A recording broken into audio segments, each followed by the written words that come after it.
I was at a Christie's auction with my best friend when I saw her. Isabella Hayes, the untouchable Upper East Side heiress who doted on me for years, just won the bidding on a sapphire I'd been eyeing for months. But the next day, that same sapphire was a stud earring in the ear of a handsome, cocky new intern at her company. I didn't cry. I didn't throw a fit. I called a friend at Tiffany's and commissioned 200 identical, custom-made earrings. Then I had them delivered to Hamilton Hall, one of the main dorms at Columbia University. If she wanted to give gifts, I'd do her the favor of making sure she gave enough to go around. Then I called my lawyer and had him draft our divorce papers. I had those sent to her, too. That day, every resident of Hamilton Hall received a gift from the husband of the CEO of Dreamscape Technologies. Everyone except the kid named Leo Vance. When Isabella walked into the gala with Leo, the party was in full swing. The handsome young man was clinging to her arm, his smile blindingly bright. The crowd around me instantly thinned, their faces a mixture of pity and awkward sympathy. I hadn't actually expected her to have the gall to bring him out in public. We were a power couple, our marriage an alliance between two of New York's most powerful families. I thought she'd at least afford me a little respect. I was wrong. "What's everyone staring at?" I said, breaking the silence and stepping forward to smooth things over for her. Mesmerized by the new assistant the Hayes Corporation just hired. The tension broke as people nodded in understanding. Isabella approached me as if nothing was wrong, her voice a soft, gentle murmur. "Julian," Leo mimicking her chirp, "Hi, Julian. It's nice to meet you." I fought back the urge to gag and managed a tight smile. We were all adults. There was no need to wear your emotions on your sleeve, especially not in this circle. The most important skill you learn is how to pretend. Pretend to be happy when you're not. Pretend to like someone you despise. Besides, Isabella was who she was. Making a scene at an event like this would benefit no one. But when I saw that sapphire glittering on Leo's ear, my heart went cold. Just 10 minutes earlier, I had watched Isabella patiently brush a stray lock of hair from Leo's forehead and straighten his crooked bow tie. Yesterday, when I saw her leaving the auction house, I'd been sure the sapphire was for me. A sweet warmth had spread through me, and I'd spent the whole day anticipating the surprise. I'd even gotten a haircut this morning to match the earring I imagined she'd give me, and had a stylist come over to do my makeup. But the gift never came. I called her, trying to subtly fish for information, asking if she had a present for me. The answer was no. But over the phone, I'd heard a clear, young man's voice in the background. "Ms. Hayes, won't Julian be upset if he finds out?" "He won't," she'd replied. "He's always been generous. He won't mind." In that moment, I finally realized how naive I'd been. Isabella hadn't been clean for a while. And she was right about one thing. I was generous. But getting into a fight with some two-faced little snake? That was beneath me. Leo stayed glued to Isabella's side, his smile aimed at me, but his eyes glinting with a poorly hidden mix of provocation and triumph. I scoffed internally. Just another clueless college kid who actually thought Isabella saw him as something special. I stared at his ear and spoke slowly. "That's a nice gem on your earring." A gift, I assumed. Leo wasn't stupid. He knew what I was implying. A college student on an intern salary couldn't afford something like that. He shot me a surprised look, then his eyes darted to Isabella, his expression a mix of shyness and panic. Isabella, of course, jumped to his defense. "Julian, don't misunderstand. Leo had a rough time at work, and, as his boss, it's only right to buy him something to cheer him up. There's nothing between us." I raised my glass to her, giving a smile that said I understand, then turned away and made a call to my assistant. A few minutes later, Isabella's phone rang, and she stepped aside to take the call. Just then, a society wife I knew came over, her voice dripping with fake concern. "Julian, darling, who is that young man?" The question was pure mockery. The crowd wasn't blind. Everyone had seen how protective Isabella was of him. I dropped the pretense. Probably some homewrecker trying to sleep his way to the top. The color drained from Leo's face. He looked wounded, humiliated, his beautiful eyes welling up with tears. Such an innocent, pure little flower. So fragile. No wonder Isabella liked him. The woman who'd asked the question, likely shocked by my bluntness, made a hasty retreat. I crossed my arms, looking Leo up and down with a smirk. "Mr. Vance, is it? At your age, you should be focused on your studies, maybe padding your resume, building a real career. Don't entertain fantasies that are out of your league. You'll only end up losing your dignity and your heart." He knew I was putting him in his place. His lips trembled, but he couldn't manage a single word. I sneered inwardly. I'd played the part of the generous, understanding husband for so long, they'd actually started to think I was a doormat. "Julian, He started, his voice cracking. Don't, I said, holding up a hand to stop him. My mother only had one son, and I don't have a brother. Besides, this is the 21st century. We don't do concubines. Tears streamed down Leo's face. Just as I was about to say something else, Isabella returned. She walked right up to me, her expression flat. Did you order a batch of sapphire earrings? My assistant, Sam, worked fast. I did, I said, completely unfazed. Why so many? You don't even wear earrings. I leaned against a marble column, a mocking smile on my face. To help you do a favor, of course. College kids have it tough these days, interning for pennies, working so hard. A little gift for everyone to cheer them up. For the first time all night, a flicker of something. Anger? Surprise? Crossed Isabella's stoic face. But it was gone as quickly as it came. She was a master at hiding her emotions. She slid an arm around my waist, her touch practiced and smooth, and leaned in to whisper in my ear. It's just an earring. If you like it, I'll buy you another one. Scaring the new intern isn't worth it. I'd hate to see you get so worked up. Her voice was the same husky, seductive whisper I'd heard on so many nights, her cool breath brushing against my ear. It used to be for flirting. Now, it was to shield Leo from the consequences. I went along with it, my hand resting on her back as I pulled her closer. I used the same intimate tone. You know exactly what Leo is after better than I do. I don't just care about the sapphire, Isabella. I don't care what you do on your own time, but don't forget, I'm your husband. If this blows up, it won't be good for either of us. I want today to be the last time. I finished, my voice barely a whisper, but laced with steel. Amid the clinking glasses and chatter, everyone else just saw a power couple sharing an intimate moment. A few people even cheered. I felt her body tense under my hand. I smiled, patted her back, and then turned to grab a fresh glass of champagne before walking away. After the gala, as guests were leaving, I thought I'd made my point. I thought the disgust in my eyes was obvious enough. But I had underestimated the thickness of some people's skin. Because when it was time to leave, Leo tried to get into Isabella's car with us. Leo's dorm is far, and it'll be impossible to get an Uber this late, Isabella told me. It's on the way, we can just give him a ride. It was a pathetic excuse, and I didn't hesitate to call her out. He lives in Brooklyn, we live on the Upper East Side. Since when is that on the way? Isabella's brow furrowed. Leo looked at me with tear-filled eyes. The whole scene made me look like a bully. Seeing that I wasn't backing down, Isabella tried to play the emotional card. Julian, you've always been so understanding. I cut her off. And what if I'm not? Leo, his eyes red, stepped toward me. Julian, I shouldn't have taken your sapphire. Tonight was my fault, but I really can't get a ride. I'll trade you my favorite cologne for it.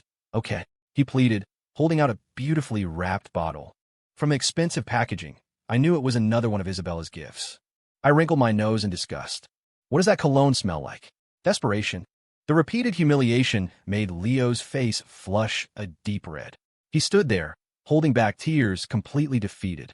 Isabella, who had been playing the part of the gracious lady all evening, finally snapped. Julian Crawford, that's enough, she said, her voice low and dangerous. I laughed coldly. This is enough. Isabella, don't forget who the host of this gala was. Without my father pulling strings, you never would have closed that deal tonight. Before she could respond, I pushed past the sniffling Leo and got into the car. She was a businesswoman, after all. She knew how to weigh her options. She knew exactly what that threat meant. She may have been spoiled rotten, but I was born with a silver spoon in my mouth too, the cool, untouchable prince of my own dynasty. In the world of power and money, feelings don't count for much. In the end, she got in the car with me.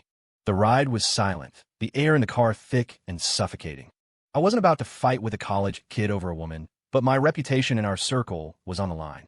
The headline Julian Crawford left on the curb by his wife wasn't something I was willing to tolerate. But when I noticed the passenger seat had been adjusted, I had to admit I was out of my league. A naive college kid had managed to get under my skin.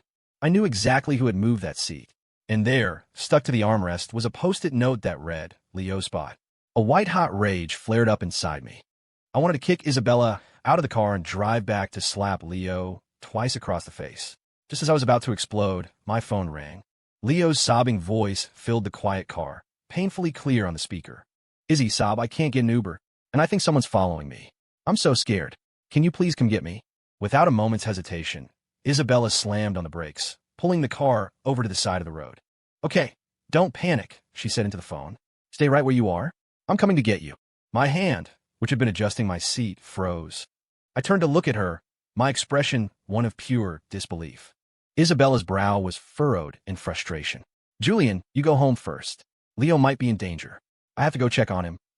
I let out a bitter laugh. This is the busiest commercial district in Manhattan. There are 1,000 people within 100 feet of him. On the way to Columbia, you pass a police precinct and 3 substations. What kind of danger could he possibly be in? Are you his mother? I snapped. If he's in danger, why isn't he calling the police instead of you? My words left her speechless. She closed her eyes for a moment, took a deep, steadying breath, and then opened them again. Julian, we're both men.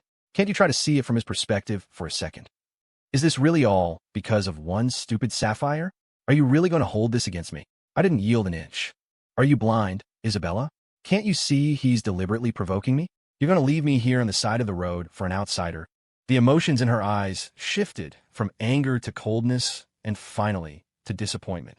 Julian, when did you become so unreasonable? You were never like this. I laughed coldly.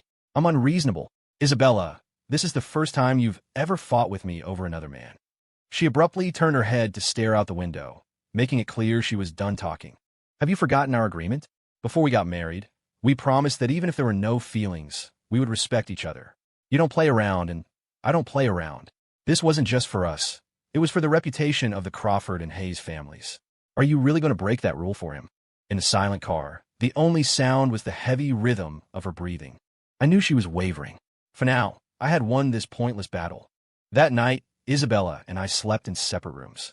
Her reason was that I was being too intense and making her feel suffocated. She needed space, and she hoped we could both cool down. Fine by me. It gave me plenty of room to think. It was time, I realized, to reevaluate our entire relationship. Lying in bed, the day's events replayed in my mind. It was the first time Isabella had ever publicly humiliated me for another man. The Hayes and Crawford families were old family friends, but Isabella and I had barely met before our engagement. I'd only heard stories of the brilliant eldest Hayes daughter from our parents. My impression of her was that she was just another spoiled, lazy trust fund kid. But 3 years ago, at our engagement party, I had to admit I was drawn to her unique charisma. Beneath her elegant and beautiful exterior was a sharp, witty mind, and she handled complex situations with effortless grace. So when our parents proposed marriage, I agreed. With our family backgrounds and education, we admired each other. The engagement was settled quickly. I never thought about love or feelings. Growing up in a world of business, the first lesson you learn is cost-benefit analysis. After the wedding, we maintained our respective shares in our family companies, leading to an unprecedented merger that saw both our careers skyrocket. I had always believed that Isabella and I were the optimal choices for each other in that cold, calculated equation. But somewhere along the way, I think she started to fall for me. The proud, untouchable New York socialite would hold me in the middle of the night, murmuring sweet nothings, nuzzling her head into my shoulder. On cold winter nights, she'd tuck my icy feet into the warmth of her fleece pajamas. When she had her period, I'd make her ginger tea. When it rained, I'd tilt the umbrella over her, not caring that my own shoulder was getting soaked. Not long ago, she had told me, "Julian, you will always be my first choice." But after Leo appeared, everything changed. After all these years navigating the treacherous waters of high society, for the first time, I felt an exhaustion I had never known before. My phone buzzed. A text from Isabella. "Good night, Julian." It was followed by a cute animated gif of a cat patting another cat's head. That was Isabella. Even in the middle of a Cold War, she remained inscrutable. Even when we were fighting, she'd still go through the motions. The wine from earlier had given me a headache, so I went to the kitchen to make some milk. I noticed a small crack in the ceramic mug I always used. I called the housekeeper and asked her who had touched my mug. "We don't know, sir," she said, her voice trembling. "You told us never to wash that mug, so we haven't touched it." It was true. The mug was a birthday gift from last year, custom-made by my favorite ceramicist. Isabella had been on a business trip and had rerouted her flight through Germany just to pick it up for me. I cherished it, but now it was flawed. The housekeeper timidly asked if I wanted her to have it repaired. I told her not to bother. It was precisely because it was so precious that even the smallest flaw was irreparable. A few minutes later, a video file appeared on my phone. It was from the kitchen security camera. In the video, Leo picked up my mug, a malicious smile on his face, and then deliberately let it slip from his hand into the sink. Isabella had actually dared to bring him to our home. The sapphire yesterday had made me angry because I hated to see a beautiful thing wasted. Leo didn't deserve it. On his ear, It was like a diamond on a pig. But now he had dared to come into my home, touch my things, and run wild in my territory. That was a declaration of war. A surge of fury rushed to my head, burning away all reason. I swept my arm across the counter, and the exquisite ceramic mug shattered on the floor. And with it, my marriage to Isabella. I walked into my study and called my lawyer friend. "Hey, Ethan, draft me a divorce agreement. As fast as you can." I was Julian Crawford. A cracked mug, I would shatter completely. A tainted woman, I would discard. The next morning, Isabella was gone. The housekeeper told me she'd received a phone call and rushed out. Leo again, I thought. After my morning routine and breakfast, I drove myself to work. At the entrance to my office building, a young boy nearly crashed into me, spilling hot coffee from the cup in his hand all over my suit jacket. He apologized frantically, his words a jumbled mess as he fumbled for napkins to wipe the stain. I was about to tell him it was fine, but the boy suddenly dropped to his knees, grabbing my arm and begging for my forgiveness.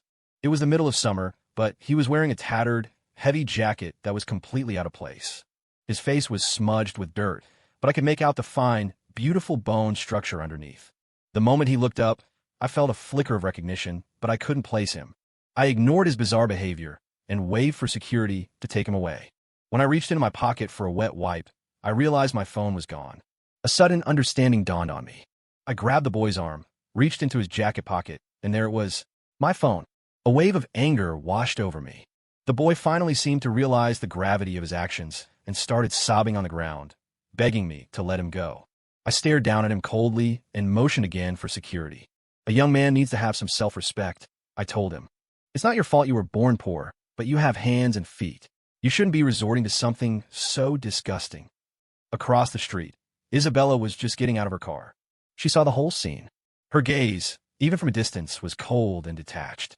All she saw was a boy kneeling and crying in front of me. She didn't know the whole story. In her eyes, I was probably just the same arrogant, unforgiving man I'd always been. Last night, she'd said I was intense, that I suffocated her. This must be what she meant. But what did it matter? Steal a pin today, steal a gold bar tomorrow. If I didn't teach him a lesson, the police would have to do it later. I was in meetings all morning and didn't have a chance to change my stained suit until lunchtime. I love that suit. It was custom-made by my favorite designer in Paris.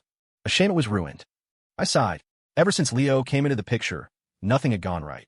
In just 24 hours, I was out hundreds of thousands of dollars. My phone rang. It was Ethan, asking about the divorce papers. Before I could answer, my assistant told me Isabella was here. I texted Ethan back. "Let's meet this afternoon." Isabella stormed into my office, followed by a still-sniffling Leo. God, kids these days were so fragile. She sat down across from me and sighed. "Because of what you did last night, Leo is being mocked and ostracized by his classmates. He was almost homeless. Did you have to be so cruel?" I watched them, a slow smile spreading across my face. "What's wrong? You were so brave when you were playing the homewrecker. Can't handle the heat now." "Julian," Isabella said, taking a deep breath, clearly trying to control her temper. "I just gave him a sapphire. Your life is one of luxury. You don't need that one. What's the big deal if I gave it to him? Why do you have to target him like this? Why humiliate him in front of his classmates?" I calmly poured myself a cup of tea, took a slow sip, and only then did I lift my eyes to look at them. I hadn't tried to suppress the story of what happened yesterday. In fact, when I had the gifts delivered, I'd specifically told my assistant to embellish the details of Leo's sordid little affair. By now, the entire campus of Columbia probably knew about the wannabe who was trying to sleep his way into high society. Columbia was a prestigious institution. Any whiff of scandal would hit the gossip blogs in an instant. The administration wouldn't tolerate a student with such a questionable reputation. "You're right, I don't lack for nice things," I said. "But wasn't it better for me to extend your generosity for you? Besides, the gifts for the other 200 students in his dorm combined aren't worth as much as that one sapphire on his ear." I was clearly helping him improve his relationships with his classmates. I turned to Leo. "So, Mr. Vance, have your classmates thanked you yet?" "Thanks to you, they all got presents." Leo, who had been hiding behind Isabella like a quail, stepped forward. "Mr. Crawford, I apologize, okay? Please, just leave me alone. What happened was my fault. Please don't fight with Izzy. She didn't sleep at all last night. I'm worried about her." Tears welled in his eyes before he even finished the sentence. I couldn't stand this delicate little act. I sneered. "Isabella, your little boyfriend is quite considerate. He can barely save himself, but he's still worried about you." "Julian Crawford." Isabella snapped. I didn't back down, slamming my teacup onto the coffee table. You will apologize to Leo. Apologize? Was she joking? Since when did I, Julian Crawford, ever bow down to anyone? My entire life, people had revolved around me, following my orders and opinions. My own parents had never laid a finger on me. What kind of fantasy was Isabella living in? I crossed my arms and watched the two clowns before me with an amused expression. My contempt must have finally gotten to her. In 3 years of marriage, it was the first time Isabella truly lost her temper. She swept the new tea set I'd just acquired off the coffee table, sending it crashing to the floor. Then, furious, she grabbed Leo's hand and stormed out of my office. I looked at the shards on the floor with a pang of regret. Another few $100,000 down the drain. An hour later, a notification popped up on my phone. News of Isabella brazenly taking Leo on a business trip. It seemed the divorce needed to be moved up on the agenda, and the division of assets would need to be reconsidered. That evening, I met with Ethan. He also said I was being too intense. He argued that women prefer gentle, caring, warm-hearted men, and that my hardline stance was only stoking Isabella's protective instincts toward Leo. What a joke. Me back down? Impossible. I, Julian Crawford, had money, looks, and power. The last thing I was short on was women. I could remain faithful for the sake of our marriage. So why couldn't Isabella just behave? Ethan laughed. You know, I do think that Leo kid looks a lot like you. You don't think your wife found a younger version of you to reminisce about the good old days, do you? I punched him playfully on the shoulder. Don't be disgusting. Hey, I'm serious. With short hair, he's a dead ringer for your college photos. What do you think she's thinking? She's got the real thing right here, but she's off coddling some cheap knockoff. His words struck a chord. No wonder I felt a sense of déjà vu the first time I saw Leo. Who knows? I said, swirling the liquor in my glass. Maybe, like you said, he's gentler, more understanding. The harsh alcohol made my head feel heavy. Before leaving, I remember the reason for our meeting. Are the divorce papers ready? They are. But when are you planning to give them to her? At the end of the month. It's the old man's birthday. I'll give Isabella a big present then. The end of the month. That was 2 weeks away. Enough time to sort out the assets and secure my own position. My marriage to Isabella wasn't just about two people. The web of financial interests was far too complex. I had to be meticulous, but I also didn't forget to have Isabella and Leo monitored. I couldn't be bothered to be a peeping Tom and dirty my own eyes, so I left it to my assistant. It wasn't because I still had feelings for her. It was purely to gather evidence of her infidelity during the marriage to leverage the best possible settlement for myself. So, every evening, I received a collection of screenshots from social media. From the looks of it, Leo's Instagram was updated frequently. His boss taking him shopping. Bungee jumping with his boss. Working late with his boss. A trip to Iceland to see the northern lights. Scuba diving. And even more disgustingly, a picture of their intertwined hands with a caption, marking our first time in bed. I scrolled through them one by one, shocked at what kind of idiot Isabella had found. To post something like that online. The kid had no shame. Just looking at it felt vile. Thankfully, tomorrow was my grandfather-in-law's birthday. The time for rotten people and rotten affairs was finally coming to an end. The next day, as I was leaving work, Isabella called me out of the blue. She said she was coming to pick me up, and we would go to her parents' house for dinner together. It was the first time she had actively contacted me since our fight began. After seeing all their disgusting posts, nothing they did surprised me anymore. After all, they'd already slept together. So when I found out she had brought Leo to the family dinner, I wasn't shocked. And when the car door opened to reveal the two of them sitting side by side in the back, I calmly accepted my place in the passenger seat. The driver glanced at me, looking conflicted. Sir, this time, I didn't make a scene. I gave the driver a reassuring smile. It's fine. I'll sit up front. While Leo chattered away, Isabella remained silent, her lips pressed into a thin line. Her dark eyes, full of an unreadable emotion, kept darting to me in the front seat. I pretended not to notice, leaning against the window and closing my eyes. When we arrived, Leo greeted everyone like he owned the place. He seemed to have a natural talent for charming people, and within minutes, he had my mother-in-law laughing. While we waited, he regaled her with amusing stories about Isabella at work. Both Isabella and I were reserved people. We never shared details of our professional lives with our families. Leo's personality was clearly a hit with her mother. He even answered questions about Isabella's personal habits with ease. I watched it all unfold, my heart a placid lake, no longer capable of a single ripple. When we sat down at the dining table, Leo naturally moved to sit next to Isabella. She hesitated for a second, but didn't object. That was supposed to be my seat. His action was a blatant slap in the face. The atmosphere at the table grew strange. No one was a fool. Everyone could sense something was wrong. My mother-in-law tried to smooth things over, taking my hand and leading me to the other side of the table. Here, Julian, sit here. We made all your favorite dishes today. Make sure you eat plenty. It's hard to be angry with someone who's smiling at you. Thinking about what I was about to say, I felt a sudden pang of sadness. Over the years, my mother-in-law had been genuinely good to me, but my principles wouldn't allow me to pick a man out of a garbage heap. When dinner was almost over, I elegantly wiped my mouth. Mom, Dad, Grandpa, there's something I need to announce. Isabella's head shot up as if she knew what was coming. A flicker of panic crossed her eyes. What is it, Julian? Isabella is pregnant. At these words, all the elders at the table lit up. Really? When did this happen? I just found out. She's about 40 days along. My mother-in-law excitedly grabbed my hand and started chattering. Only Isabella's expression was a whirlwind of emotions. Shock, disbelief, confusion, all warring on her face. She knew what I was implying. 40 days ago was exactly when she had taken Leo on that trip. In other words, the child wasn't mine. Steeling myself, I dropped the final bombshell. But I'm divorcing her. A silence fell over the room, as if a sound bomb had gone off. The once lively atmosphere vanished. In the stillness, her grandfather spoke, his voice grave. Julian, tell me, did Isabella do something wrong? I was moved. Even now, they were willing to believe me. Especially her grandfather, who had been giving Leo cold looks since he walked in.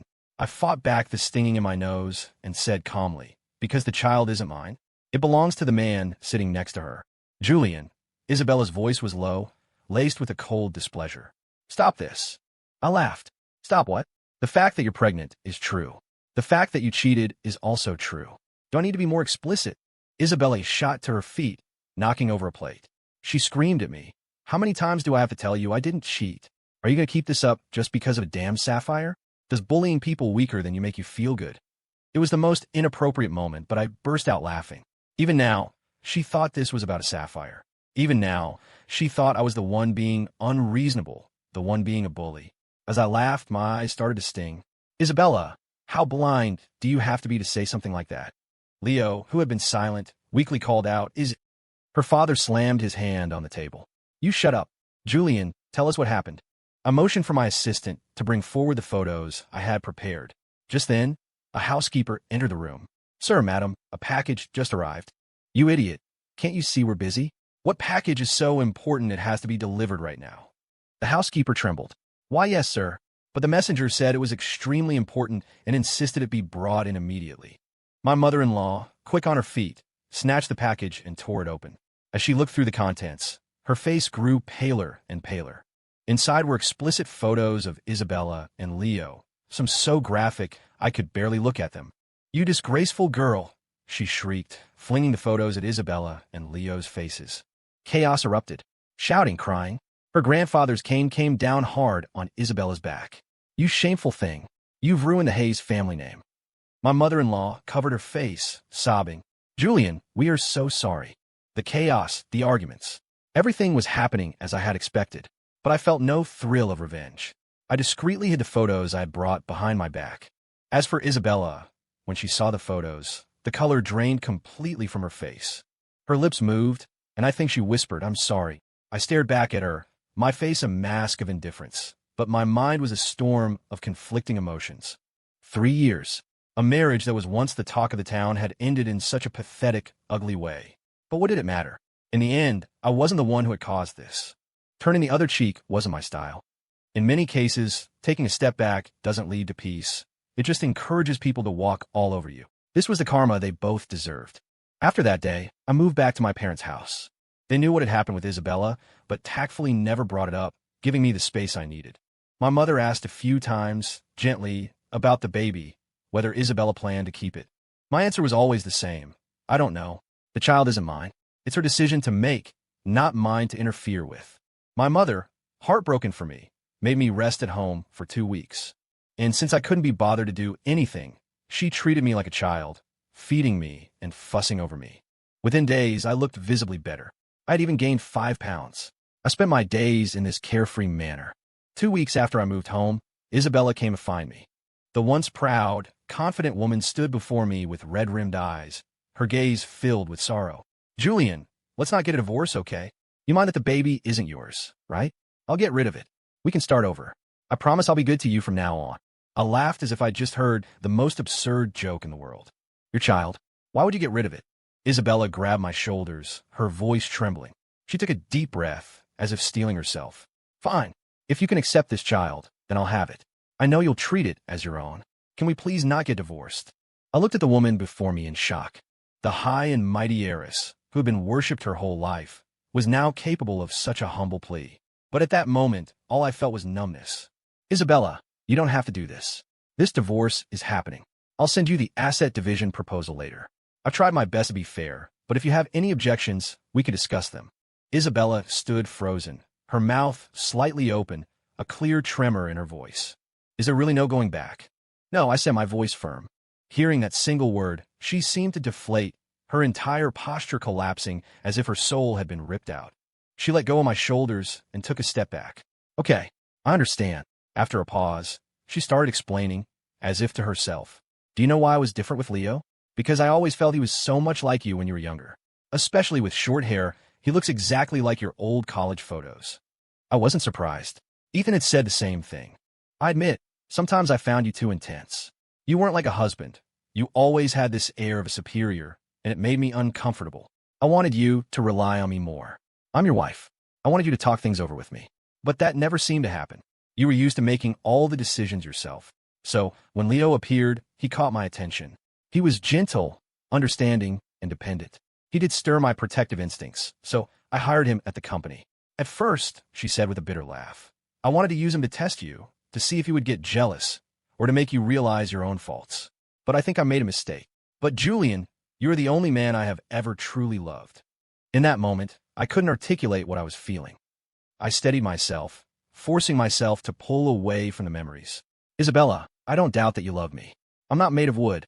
I could feel it, and I don't regret the 3 years we spent together. But you can't blame your infidelity on my personality. I didn't ask you to cheat. I knew you hired Leo, and the reason I never asked about it was because I trusted you. I trusted our agreement.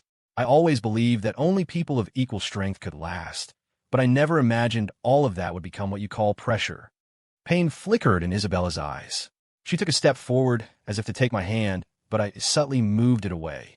Julian, did you know Leo broke the ceramic mug you gave me? When you were brazenly parading your lover around, did you ever once think about how I felt? Knowing she was in the wrong, she fell silent. Our problem was never about the sapphire. So, in the end, you didn't love me that much. It was just responsibility and status that forced you to love me. Let's get the divorce. Let's give each other one last shred of dignity. With that, I turned and walked away without looking back. A few days later, Isabella's assistant delivered a file folder to me. Inside were the signed divorce papers and asset statements. A 3-year entanglement had come to a dignified end. When she was 5 months pregnant, I was chatting with Ethan and happened to hear about Leo's recent situation. That kid has some nerve, Ethan said. He actually told Isabella that since she was carrying his child, she had to marry him. He tried to force her hand. I stirred my iced coffee, waiting for him to continue. He's still just a naive kid. The Hayes family? What kind of family do you think they are? They would never let someone like him in. What happened then? The Hayes family security threw him out on the street. The paparazzi got pictures of it. His reputation is completely destroyed. Ethan clicked his tongue. I heard it caused a huge scandal at Columbia, too. I think he was expelled. I was shocked. Expelled? Isn't that a bit much? It would have been, but... Oh, do you remember that anonymous package the Hayes family received that day? What about it? It was sent by Leo's younger brother, a skinny kid. Apparently, years ago, Leo stole the money his mom had saved for a life-saving surgery to pay for his girlfriend's abortion. His mom died because she couldn't afford treatment. The brother was getting revenge. Damn, those two brothers are both ruthless in their own way. A distant memory resurfaced. The image of the young boy who tried to steal my phone outside my office building flashed in my mind. So that's what it was. What goes around comes around. You reap what you sow. I shook my head silently. From now on, the world's messy affairs had nothing to do with me. I was only 30. My life was just beginning.